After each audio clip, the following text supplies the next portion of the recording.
Welcome back, FOXY Games UK new and existing subscribers. It is Monday, November 4th. Hope you all had a great weekend. Huge influx of subscribers. I'd like to take the opportunity to welcome each and every one of you. I'm Fox, your reliable source of aggregated video game news, speculation, and rampant rumour. News source links are usually available in the video description where applicable, though we're not sourcing articles today. And apologies for No The Gamer Couch podcast yesterday. I wasn't feeling great. My nose is blocked, and I suspect I'm developing a seasonal cold. Anyway, in today's video, starting with Death Stranding reviews. So let me qualify the title of this video, Death Stranding versus the Twitter Kids, by saying this is not about whether Metal Gear Solid creator Hideo Kojima's latest game, Death Stranding, is a bona fide Game of the Year contender. I can tell you now it probably won't be, and it's not trying to be. The crux of this piece deals with the endless, frustrating scourge for tit-for-tat point-scoring tomfoolery that occurs whenever a big console or timed exclusive, whatever helps you sleep at night, the incessant whining on social media feeds just because the game is associated with PlayStation or Xbox or Nintendo or PC or whatever. Now, I have literally read deplorable back and forth tweets between those who are genuinely enjoying, really, Death Stranding and those who really never intended to even try the game, let alone buy it. Seemingly their sole existence on Twitter is to hope a game fails miserably, both critically and commercially. Indeed, whenever a game is released or reviewed on any given platform exclusively, it's like revenge night. You'll notice tit for tat, as I say, point scoring, like, well, you trash Sea of Thieves, Crackdown 3, and recently Gears 5, so I'm going to trash Death Stranding, yada yada yada. I mean, really, come on. It wouldn't be so embarrassing if not for the fact that a bunch of these Twitter kids are actually adults married with children. Twitter kids with dependent kids. When a parent is online showing their backside, you really wonder what example they're setting. Now, with that out of the way, Death Stranding is certainly a polarizing game, and that was always expected since very little regarding the gameplay mechanics had been revealed, and even the game's plot overall premise has been shrouded in complete mystery, at least until the embargo was lifted on the morning of November 1st, and even then, some people are still confused. I literally just pre-ordered a physical copy of Death Stranding this morning, along with heavily discounted brand new physical copies of Resident Evil 2 and Devil May Cry 5. I already had Resi 2 and DMC 5 as review codes way back, even though I don't review games anymore. I don't know what your thing is, but I prefer to own packaged retail copies of games as opposed to digital codes or subscription-based monthly offerings as seen with PlayStation Plus and Xbox Game Pass. So at the time of this video, Death Stranding is sitting at a very respectable 84 Metacritic, ironically the same Metascore as Gears 5. In other news, here's something that started out as a rumour, but today I can confirm it is a rumour no more. I'll do my absolute best to relay any technical terms or jargon as I understand it, which is not entirely foolproof, so we're all on the same page and perhaps you and I, we may learn something in the process. Now, regarding PlayStation 5 and back compatibility, there's been some official Sony Interactive Entertainment news on this, specifically Sony's admission that they are ensuring, and I quote, complete compatibility, which is a little vague. Do Sony mean complete as in legacy hardware, PlayStation 1, 2, PlayStation 3, etc.? Or do they mean complete as in the entire PlayStation 4 back catalogue? Well, perhaps I can shine a little light on this issue.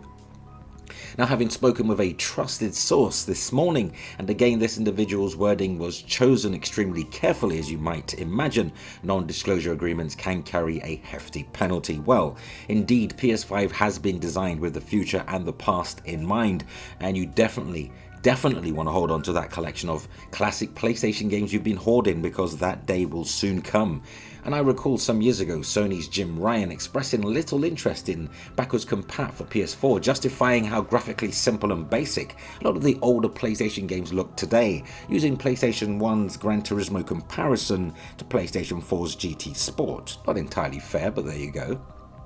Now, obviously there was a lot of pushback from PlayStation fans at the time, and Sony Interactive must have felt that burn, given that Microsoft were pushing Xbox BC with great success, much to the delight of the Xbox One user base, while Sony aren't about to let Microsoft alone bask in fan service and goodwill. So I am reliably informed it's not so much Sony are struggling with back compatibility. 99.9% of say PS4 games are running without issue. It's another nifty little feature that Sony are fine-tuning for launch, a deep learning based technology dubbed real-time asset management system. So what is deep learning and why is it so significant? Well, the official terminology of deep learning is that it's a sophisticated machine learning technique that teaches computers to do what comes naturally to us humans, i.e. to learn by example. Using deep learning, a computer can learn to perform specific tasks directly from assessing an image, text, or even audio. This allows Sony to update games on the fly or even via download in order for older titles ready to receive true 4K assets, massively increased geometry detail, textures, and far more advanced lighting effects, aka ray tracing, basically to overlay visuals and audio onto legacy software with technology that simply would not have been possible or simply did not exist at the time. Remarkable, isn't it? Now, apparently this wasn't entirely clear during our conversation, but this could in theory work with far older games from legacy PlayStation hardware.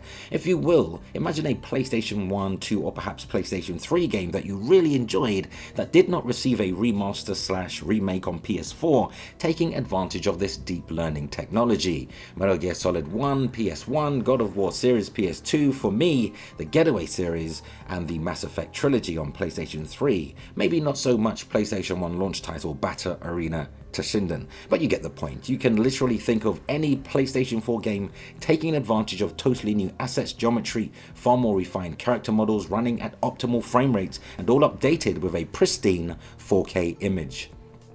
Now, I was told that Sony Interactive Entertainment have been working on PlayStation 3 back compatibility since late 2015. Yes, it's been that long. The company even hired outside the organization on a limited time contract. Could it be that Sony hired from the PC emulation community, namely from the RPCS3 project that has been actively emulating PlayStation 3 games to run on PC and Linux platforms since 2011? Yeah, maybe, but who can say for sure at this point, though it's highly likely. Now, what isn't clear is whether Sony Interactive Entertainment will need permission from third parties if they intend to resell these games with enhancements on the PlayStation Store, or if the tech will be specific to Sony Interactive Entertainment first-party owned IP, something no doubt Sony will need to iron out. However, it's very much a super tantalizing prospect if Sony Interactive Entertainment managed to pull this off and without hiccups. Surely this would put the nail in the coffin for remasters going forward, right?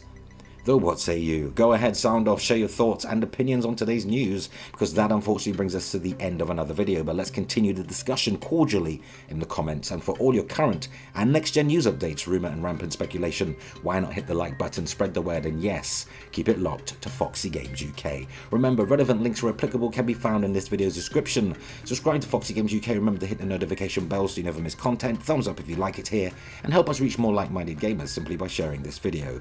And consider supporting FOXY Games UK via Patreon, and or grab yourself a FOXY Games UK branded t-shirt or hoodie available in various colours and designs. You'll find both links in the video's description. Appreciate the support. And that concludes our time together today. It was certainly great hanging out. Until the next video, remember, play games, not corporations.